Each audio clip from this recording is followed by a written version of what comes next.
Assalamualaikum warahmatullahi wabarakatuh. Bismillah, alhamdulillah, wassalatu wassalamu ala rasulillah wa ala alihi wa sahbihi wa mawalah amma ba'd.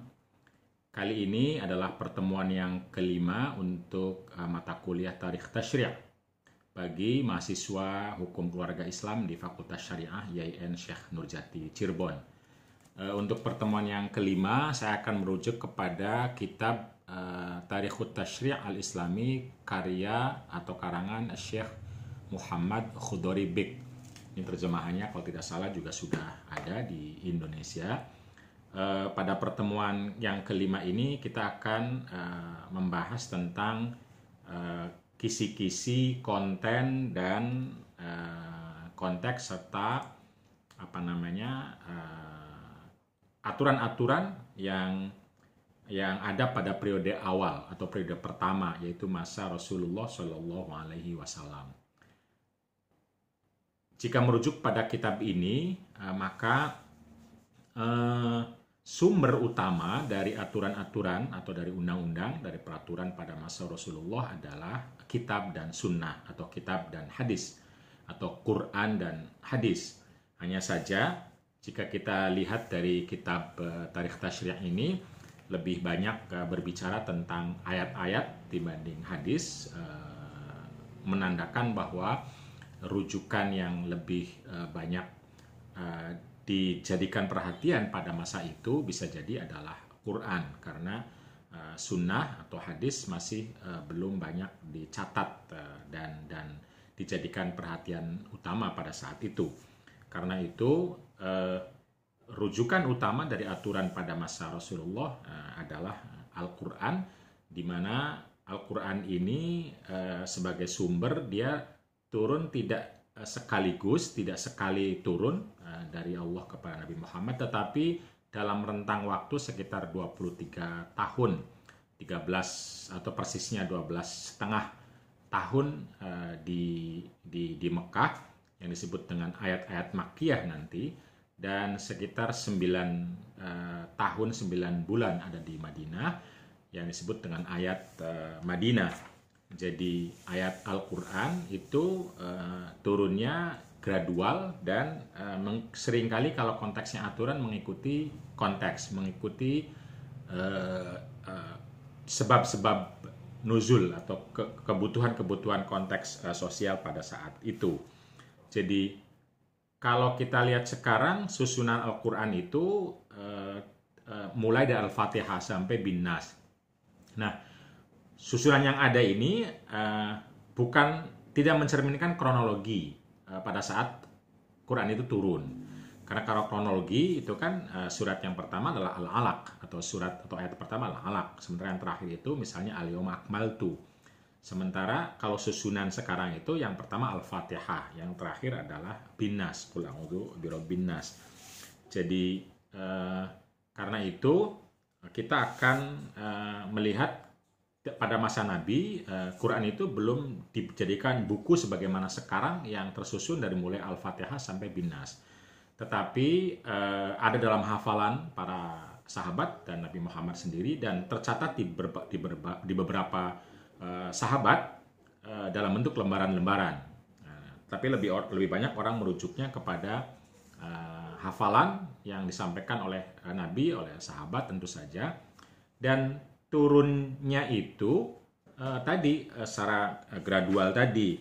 Kalau kita lihat misalnya ada yang turun satu surat yang pendek atau yang panjang, tapi ada juga turun cuma 10 ayat atau kurang dari itu. Bahkan ada, kalau kata Khudori Bik, itu yang penggalan dalam ayat. Jadi bukan satu ayat penuh, bahkan cuma penggalan saja, yaitu Ghairu ulid dorori misalnya. Ini ayat penggalannya, jadi tidak penuh, tidak utuh satu ayat, tapi penggalan yang ada di dalam la yastawi al-qa'iduna minal mu'minina ghairu ulid dorori.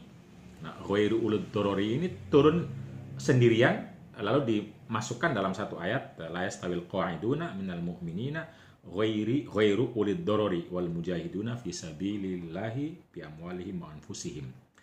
Nah, itu untuk menggambarkan bagaimana bahwa ayat Al-Quran itu diturunkan secara gradual, dan beberapa yang terkait aturan atau undang-undang atau hukum itu mengikuti kebutuhan atau konteks. Nah, pada masa Makkiyah misalnya belum ada aturan secara jelas dan periodik untuk sholat misalnya, walaupun sholat mungkin sudah dimulai, tetapi dengan waktu-waktu yang dibatasi dan rakaat yang jelas gitu. Kemudian juga puasa juga belum, apalagi sistem politik termasuk pertahanan diri misalnya peperangan dan lain sebagainya itu kan tidak ada di Mekah, adanya di Madinah. Jadi aturan yang ada, undang-undang yang ada, hukum yang ada itu dengan merujuk kepada Al-Quran itu sifatnya gradual, sedikit demi sedikit, dan mengikuti konteks dan kebutuhan yang ada pada masa itu. Syekh Khudoribit juga misalnya menjelaskan bahwa ada perbedaan karakter antara ayat-ayat Makkiyah dan ayat-ayat Madaniyah, ayat yang diturunkan pada sebelum hijrah dan ayat-ayat yang diturunkan setelah hijrah atau ayat Madaniyah itu. Jadi misalnya kalau ayat-ayat Mekah itu ayatnya lebih pendek gitu loh. Terus lebih banyak berbicara tentang akidah, tentang keimanan gitu. Nah, sementara termasuk juga kalau ayat Madinah panjang dan sudah bicara tentang aturan, tentang kohesi sosial dan lain sebagainya. Ayat-ayat di Mekah misalnya lebih banyak menggunakan panggilan umum, ya ayuhan nas misalnya ya.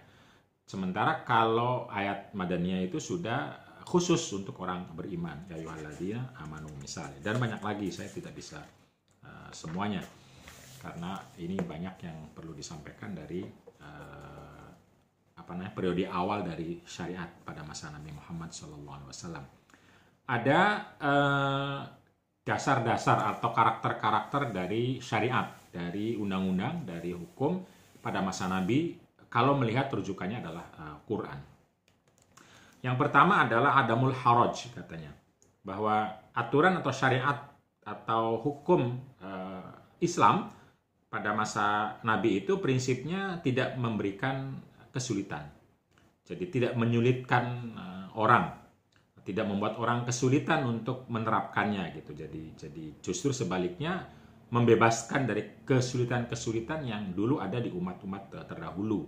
Jadi simple ibadahnya gitu, simple amal-amalnya sehingga bisa dipraktekkan oleh siapapun, orang desa, orang kota, orang baru masuk Islam dan lain sebagainya.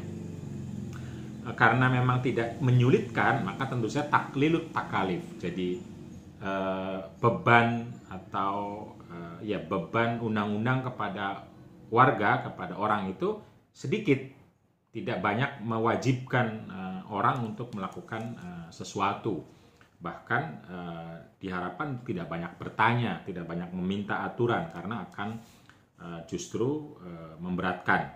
Jadi itu secara umum ya. Yang paling kelihatan juga misalnya adalah sholat tarawih yang kita kenal pada masa Nabi tidak ada di masjid, ada diadakan lalu kemudian Nabi meninggalkan setelah beberapa hari karena dikhawatirkan akan diwajibkan misalnya ya. Kemudian juga tadi gradual itu artinya sedikit demi sedikit, tidak langsung blek ke haram misalnya. Contohnya adalah yang khomer itu, termasuk juga ya sholat misalnya dan lain sebagainya. Kemudian beberapa hal ya yang dibicarakan dalam kitab ini adalah metode penyampaian gagasan atau materi yang digunakan oleh Al-Quran. Kadang-kadang menggunakan perintah, kadang-kadang menggunakan pilihan-pilihan gitu loh. Tetapi orang sudah bisa menangkap pesan yang ingin disampaikan oleh Al-Quran. Nah, secara umum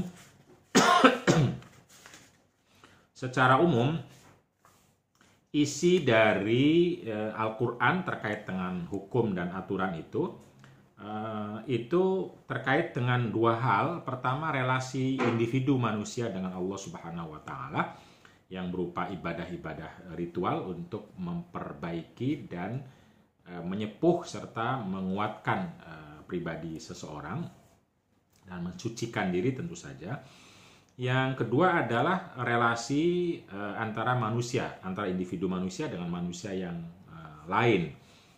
Jadi baik terkait dengan perlindungan komunitas, perlindungan masyarakat, maupun pembentukan keluarga, atau aturan-aturan terkait dengan muamalah, terkait dengan kontrak-kontrak sosial, perdagangan, bisnis, kesepakatan misalnya.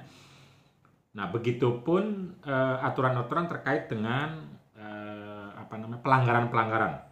Jadi terkait dengan relasi manusia itu pertama terkait dengan perlindungan sosial, misalnya melalui kewajiban bela negara yaitu jihad misalnya, lalu kemudian pembentukan keluarga seperti pernikahan, sistem pernikahan dan lain sebagainya, dan perdagangan, kontrak-kontrak sosial atau perdagangan, kesepakatan, serta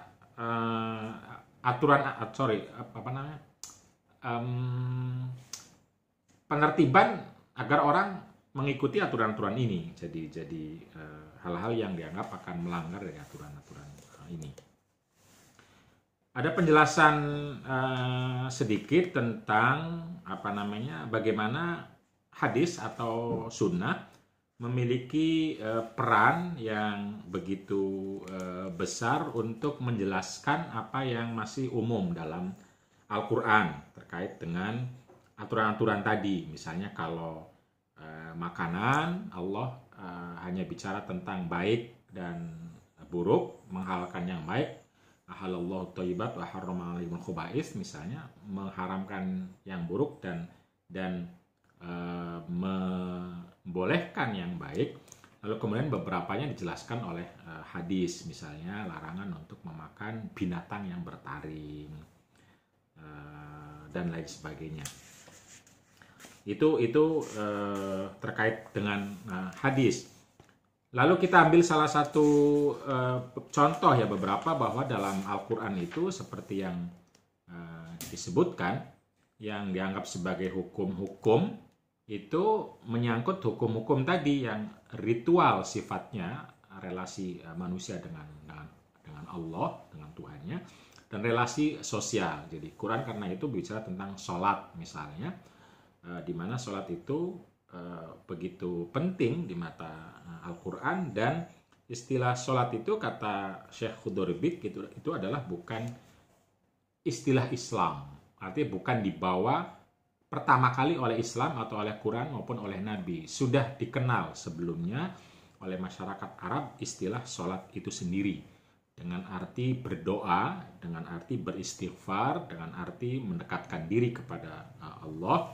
Nah, yang berbeda adalah lalu Islam dalam hal ini Quran dan hadis atau Nabi Muhammad itu menggunakan sholat untuk gerakan tertentu, gerakan-gerakan mulai takbir sampai salam, itu yang disebut sebagai sholat ya.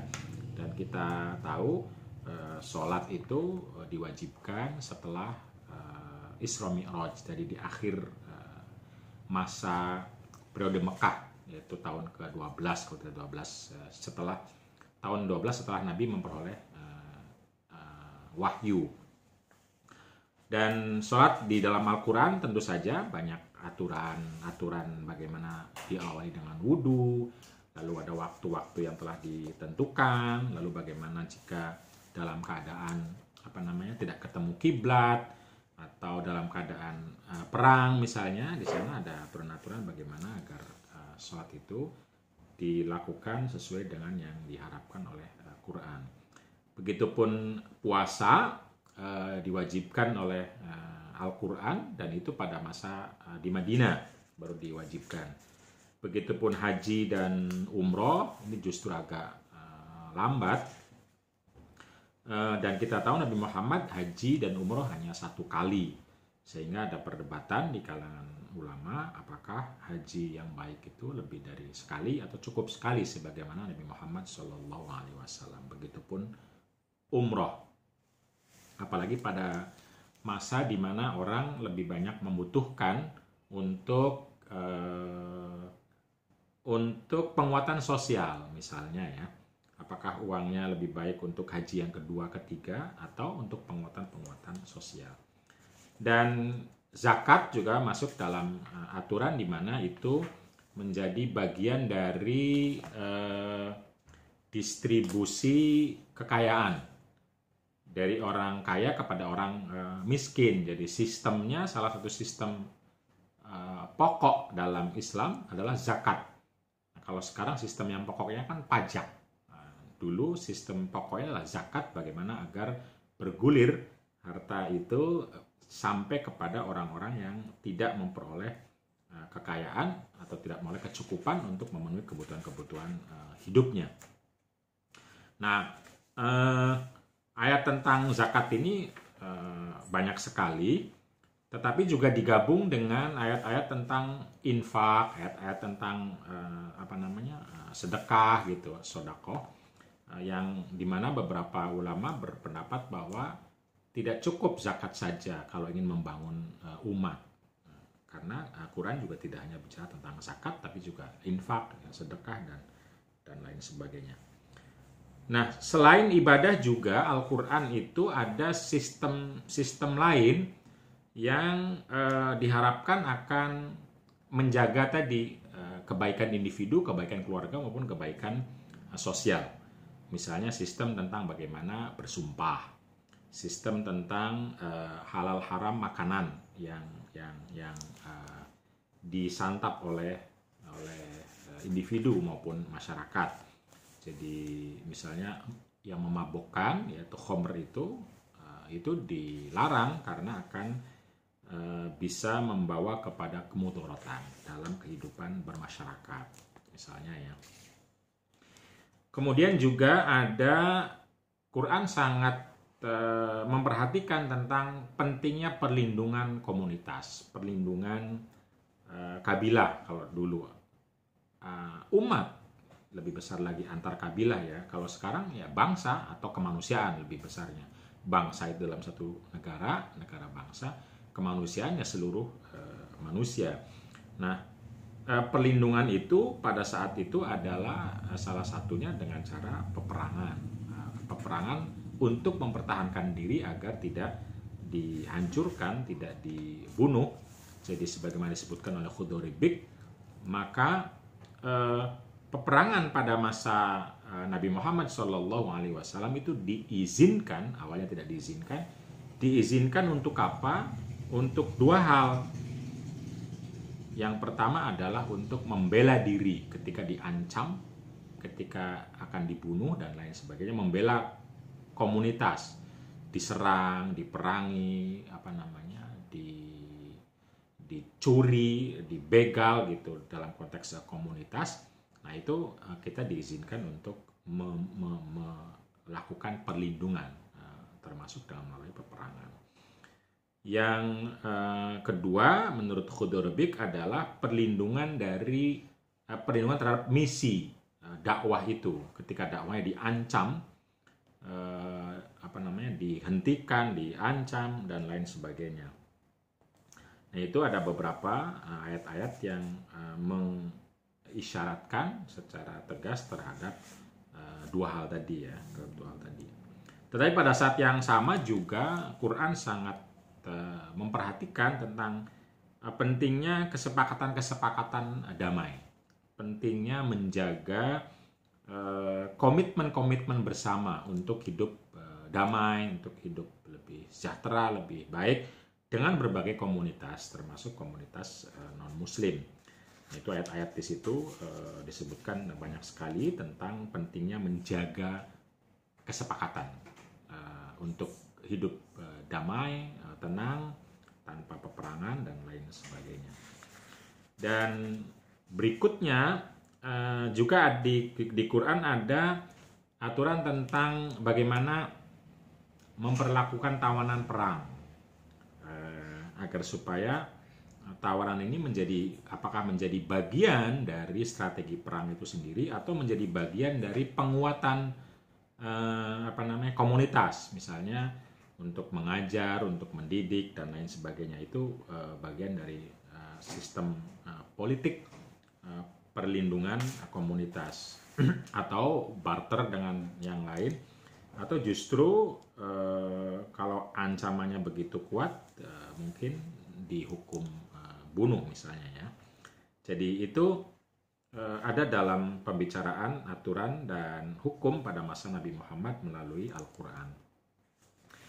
Dan tentu saja karena pada saat itu sistem bela negara itu bersifat sukarela, belum ada sirkulasi dari negara terkait dengan jaminan kehidupan para tentara pada saat itu, maka di Quran ada sistem ghanimah, rampasan perang, bagaimana dikelola untuk kepentingan para tentara dan kepentingan orang-orang lain yang miskin, yang membutuhkan, atau untuk pengelolaan sistem sosial ini. Jadi itu diambil dari ghanimah misalnya. Nah itu terkait dengan sosial ya, bagaimana menjaga kohesi dan melindungi komunitas. Kita juga dalam Al-Quran punya banyak sekali ayat-ayat terkait dengan sistem keluarga. Misalnya tentang pernikahan, bahwa pernikahan itu untuk sakinah, mawaddah, warahmah, harus dijaga secara kuat. Misakon kolidon, hunna libasun lakum, satu sama lain kesalingan, dan lain sebagainya, di mana pernikahan ini cukup penting bagi Al-Quran untuk kehidupan individu maupun sosial. Dan larangan-larangan terkait dengan pernikahan tertentu, menikahi misalnya ibu ayahnya atau istri dari ayahnya misalnya, atau menikahi anak sendiri dan lain sebagainya. Begitupun bagaimana kehidupan itu dibangun antara suami dan istri, dan jika sulit menemukan karena pernikahan itu kan tujuannya adalah untuk membentuk sebuah keluarga yang kuat, yang saling mendukung, tetapi kalau itu tidak tercipta, maka Quran membuka kesempatan cerai atau tolak, apalagi kalau pernikahan itu justru tidak mendatangkan kebaikan, sebaliknya banyak keburukan, kekerasan dan lain sebagainya. Itu Quran mengatakan at-talaqu marratani fa imsakun bima'rufin aw tasrihun bi ihsan. Quran memberi kesempatan untuk bercerai karena inti dari pernikahan itu untuk kebaikan, kalau tidak ya sudah berpisah dengan baik-baik. Namun sebelum dikeluarkan perceraian itu, Quran juga menganjurkan langkah-langkah terlebih dahulu, langkah rekonsiliasi, islah, langkah balik dulu dan lain sebagainya. Dan perceraian juga diharapkan dalam fase-fase yang memungkinkan kedua belah pihak masih bisa kembali, masih bisa berbuat baik dan lain sebagainya. Quran begitu etis ya, begitu banyak etika-etika yang menuntun seseorang agar pernikahan itu harus menjadi momentum kebaikan atau wahana kebaikan. Begitupun perceraiannya adalah solusi untuk mencari kebaikan yang sulit ditemukan dalam pernikahan. Bisa jadi dengan bercerai justru lebih mudah untuk melakukan kebaikan sebagai sahabat misalnya ya. Nah, karena itu ada syariat tentang iddah, tentang mut'ah, di mana suami masih tetap bertanggung jawab untuk memastikan istri yang tidak memperoleh rumah, misalnya nafkah, itu terlindungi dan memperoleh haknya. Itu dan tentu saja masih banyak lagi terkait dengan sistem atau aturan-aturan berkeluarga, misalnya tentang mengurus anak yatim, tentang komunikasi antar orang tua dan anak pada saat tidur dan lain sebagainya.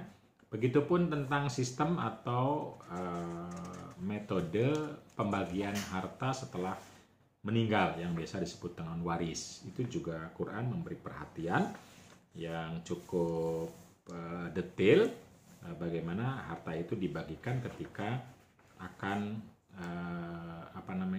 ketika seseorang meninggal dunia. Yang lain adalah juga kita tahu bahwa yang harus kita lihat adalah bahwa Quran itu memiliki visi ketika menurunkan hukum-hukum itu, di mana visi itu tentu saja berhadapan dengan konteks pada saat itu yang harus disesuaikan dengan konteksnya, tetapi visinya adalah tetap, yaitu visi untuk memastikan seseorang misalnya menjadi manusia yang mulia, berakhlak karimah, bermartabat, tidak dizalimi dan lain sebagainya. Nah, itu diantara visi besarnya tentu saja rahmatan lil alamin dalam istilah yang lebih simpel ya, memberikan kerahmatan kepada segenap alam manusia, laki-laki maupun perempuan. Nah, karena itu sistem kekeluargaan diantaranya pernikahan dan perceraian itu turun untuk memastikan hal ini, memastikan jadi konteks yang ada kadang-kadang masih diadopsi tetapi tetap dipegang visinya. Misalnya adalah tadi perceraian. Jadi perceraian itu visi Al-Quran adalah tadi imsakun bima'rufin atau tasrihun bi ihsan. Untuk memastikan pernikahan itu berjalan dengan baik, memberikan kebaikan. Jika memberikan keburukan, kekerasan dan lain, maka ada pintu yang memungkinkan mereka untuk bisa berpisah agar tidak terus keburukan-keburukan ini.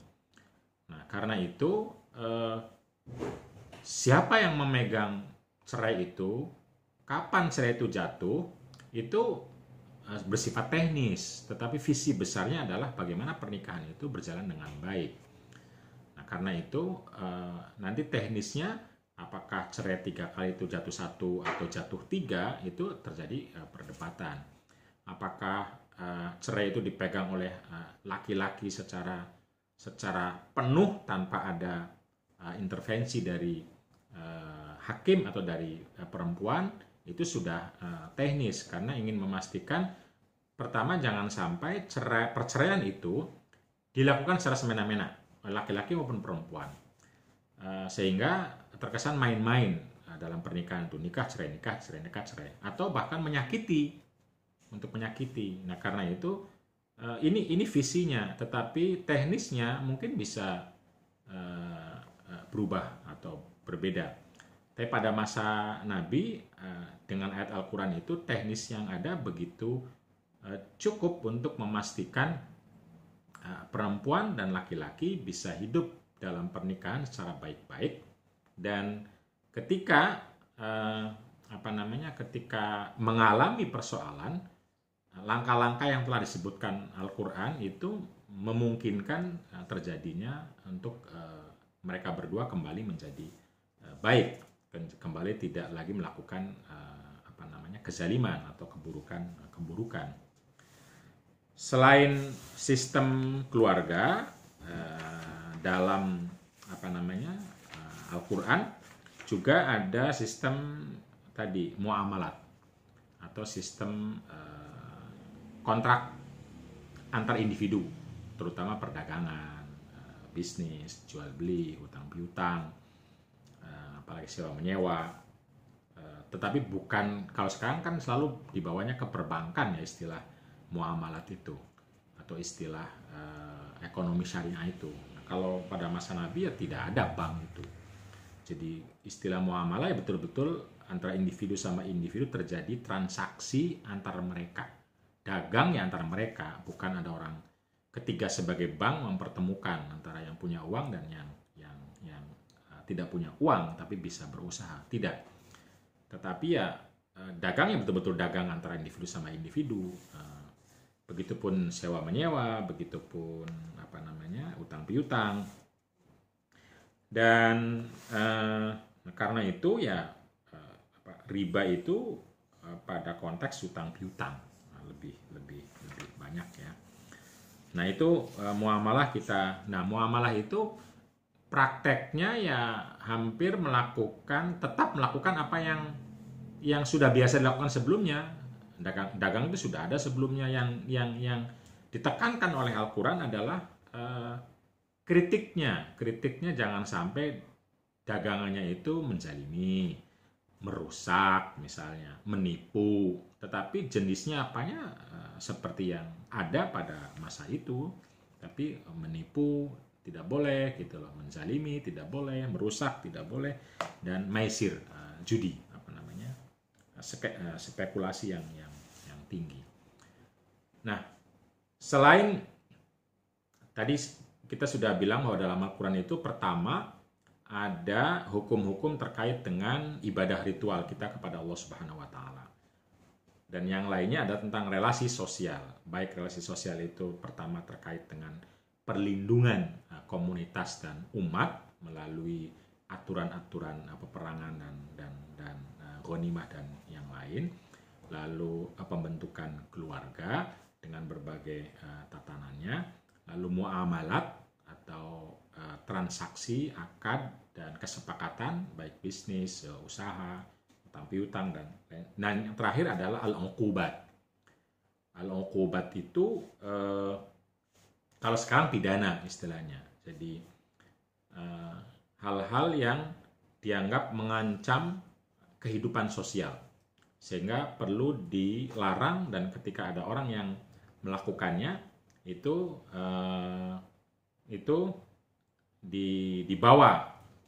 diberi hukuman uqubat. Nah, kata Syekh Udoribik, ketika pada masa Nabi Muhammad SAW itu sedikit sekali sesuatu yang dianggap sebagai pidana itu. Jadi dosa banyak, tetapi tidak dihukum secara langsung oleh sistem sosial. Yang dihukum itu cuma ada 5 kalau dalam Al-Quran, nanti ditambah 1 dalam hadis. 5 itu jadi yang dianggap pidana dalam Islam. Itu dalam Islam pada masa Nabi Muhammad SAW, pidana artinya dianggap salah, lalu seseorang dituntut ketika melakukannya dan akan dihukum.